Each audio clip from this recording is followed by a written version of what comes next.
dia a todas, meu nome é Fabiola Sayonara, eu sou advogada, orientadora da UFMG em Direito Previdenciário e hoje eu estou aqui para falar com vocês sobre aposentadoria rural. Já pensou em aposentar sem ter contribuído com a Previdência? Então, você, trabalhador rural e outras categorias de trabalhadores como pescador, como indígena, vocês podem ter o direito de se aposentarem. Para tanto, é importante analisarmos alguns requisitos para que se requeira a concessão desse benefício junto à Previdência. Mas antes de prosseguir, eu vou pedir para vocês que deem like, se inscrevam no canal, compartilhem, comentem, aproveite para tirar suas dúvidas. Muitos trabalhadores do campo passam a vida exercendo sua atividade de uma forma, digamos assim, rudimentar. O que seria isso? Seria aquela atividade em que o trabalhador, às vezes, ele não trabalha na própria terra e muitas vezes ele trabalha em sistema de meação, em sistema de parceria e ele não recebe remuneração a qual ele possa contribuir com a Previdência Social mensalmente, tendo em vista que geralmente é uma renda auferida para manutenção desse trabalhador e para sua família. E há também forma de exercer essa atividade com o auxílio e colaboração de todo aquele núcleo familiar que convive naquele meio rural. Então, primeiramente, a gente vai falar sobre essa possibilidade desse trabalhador estar requerendo junto ao INSS, mesmo sem ter feito nenhuma contribuição, a aposentadoria. E não é só a aposentadoria que ele tem direito. O trabalhador rural que comprovar 15 anos de atividade rural através de documentos, e aqui é importante, a gente sempre fala no meio previdenciário para a dona Maria, para o seu José, eles trazerem, quando vem ao escritório, a sacola de documentos, porque muitas vezes o trabalhador acha que a única prova hábil a demonstrar aquele direito seria um contrato, uma escritura do imóvel onde ele mora, e muitas vezes essas pessoas não têm esses documentos. Ela está ali porque nasceu naquele local, era dos pais, dos avós, ou então entrou naquele terreno, naquela modalidade das posses, até invasão também são pessoas de acampamento. Então, muitas vezes, essas pessoas não têm essa documentação que comprova a sua titularidade ou posse daquele imóvel, que poderia demonstrar que ela já está ali há mais de 15 anos. É o que a gente chama de início de prova. Mas naquela sacola do seu José, da dona Maria, é possível encontrar certidão de nascimento, de casamento, cartões de vacina, documentos que certifiquem que aquela pessoa, ela exerce,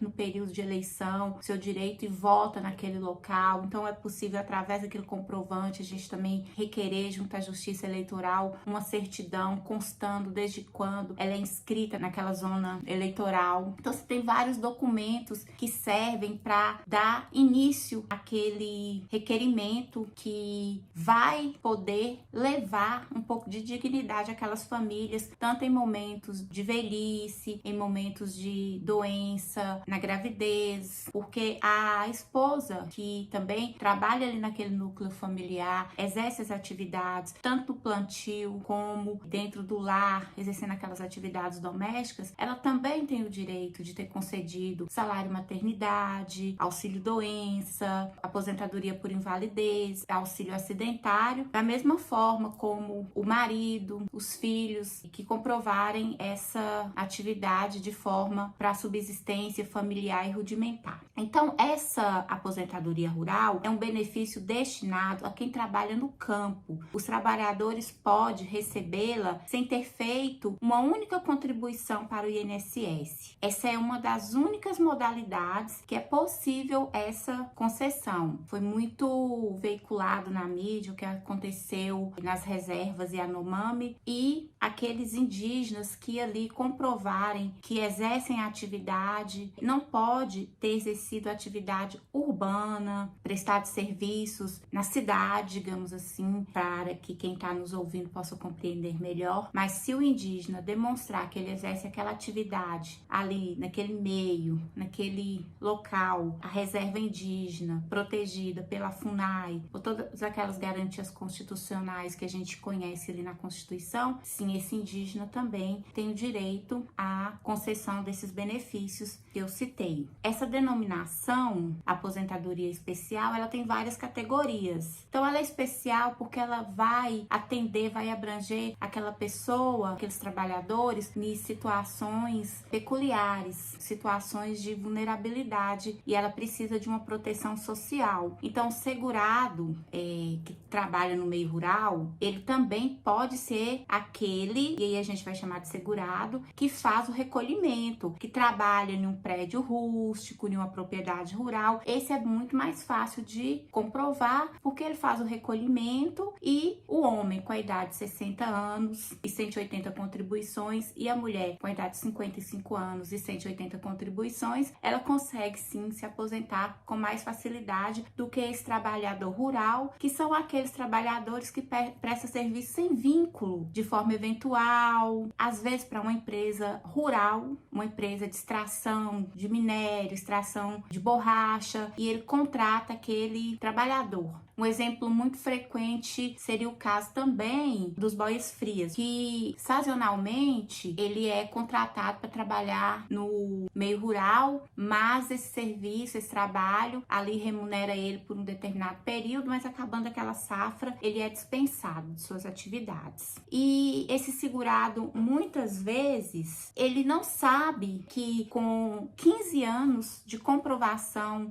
sua atividade no meio rural, ainda que ele não tenha nenhuma contribuição, ou se tenha 12, 13, 20, 30 contribuições, ele pode ter sim esse direito garantido. Basta reunir essa documentação, e é importante que ao longo da vida o trabalhador vá guardando certidão de casamento, certidão de nascimento dos filhos, histórico escolar, recibos de compra de semente, de produtos agropecuários. Então, os critérios para a inclusão desse trabalhador rural, eles estão previstos na Lei 8.213 de 91 do Regime Geral de Previdência. Em geral, essas atividades são descritas nessa lei. Lá fala de todos esses trabalhadores que têm a possibilidade de serem beneficiados por essa modalidade de concessão de benefícios sem o recolhimento, mais especificamente no artigo 11, parágrafo 1º, e ela entende que esse trabalho ele deve ser indispensável para a manutenção e desenvolvimento socioeconômico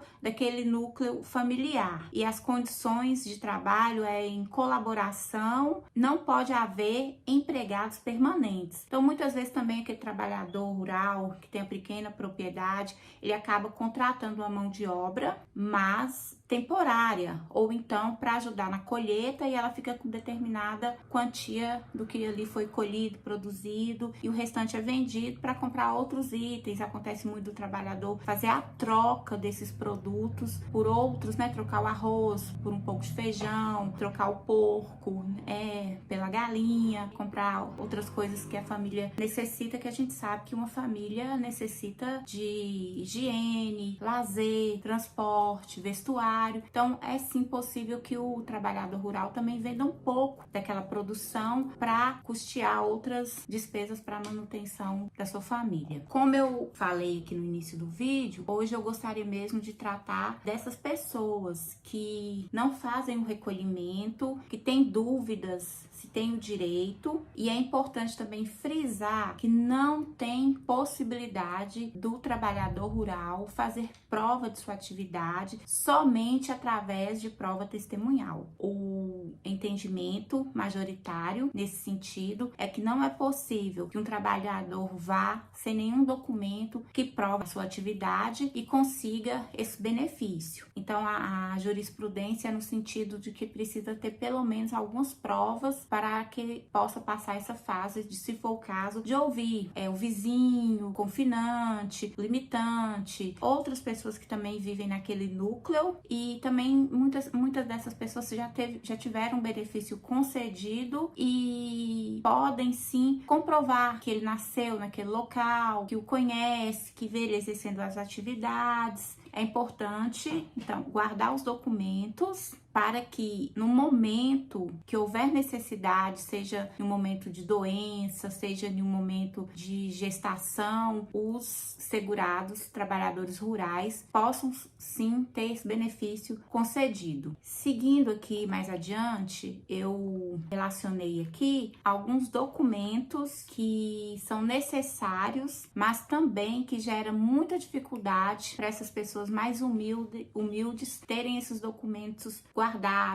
Acontece muito daquelas pessoas do meio rural também não pegarem nota, recibo, não guardarem os documentos. Tem casos assim de trabalhadores, eu já me deparei com casos que não tinha nem o RG, o CPF, e aí cabe ao advogado. É possível sim que esses trabalhadores eles façam esses requerimentos desses benefícios através do 135 da Previdência, através do meu INSS, mas nesses casos em que o trabalhador não tem essa documentação completa, não sabe por onde começar, seria interessante que ele contratasse um profissional de sua confiança, daquela região que trabalha, para começar a organizar essa situação, os documentos, identificar qual benefício é mais vantajoso para o segurado. Seguindo aqui os documentos que eu elenquei, no caso eu falei de escritura da documentação que comprova a posse ou propriedade do bem rural. Muitas vezes essas pessoas não têm esse documento, então a gente orienta contratos rurais de parceria, arrendamento, notas fiscais e blocos de anotação de produtor, declaração de cooperativa de órgãos públicos, comprovante de recolhimento de despesas, o ITR. Tem trabalhadores que sim recolhem, mas o ideal é consultar um advogado e ele vai passar uma lista dos documentos que vão possibilitar que o trabalhador rural tenha mais êxito em seu requerimento administrativo. Dito essas informações, eu espero que eu possa estar levando um pouco de esperança para essas pessoas que acham que não têm o direito, que não vão conseguir. Então, antes de pensarem, de desistirem, de acharem que não vai dar certo, procure uma agência da Previdência, faça o cadastro no meu INSS, também é muito complicado para quem está no meio rural. Eu nem vou falar de ter internet, vou falar de ter o telefone, de possuir um telefone. Essas pessoas, como dito anteriormente, elas às vezes não têm nem condições de comprar um celular. Tem pessoas que não têm nem energia elétrica em casa, então é difícil ela ter internet, mas é possível que procura ali a associação, procura o sindicato, procura um advogado de confiança e ele vai saber orientar e identificar qual o melhor benefício para essas pessoas. Eu espero que vocês tenham gostado desse conteúdo, que de alguma forma chegue a quem nesse momento está precisando dessas informações, e até mais.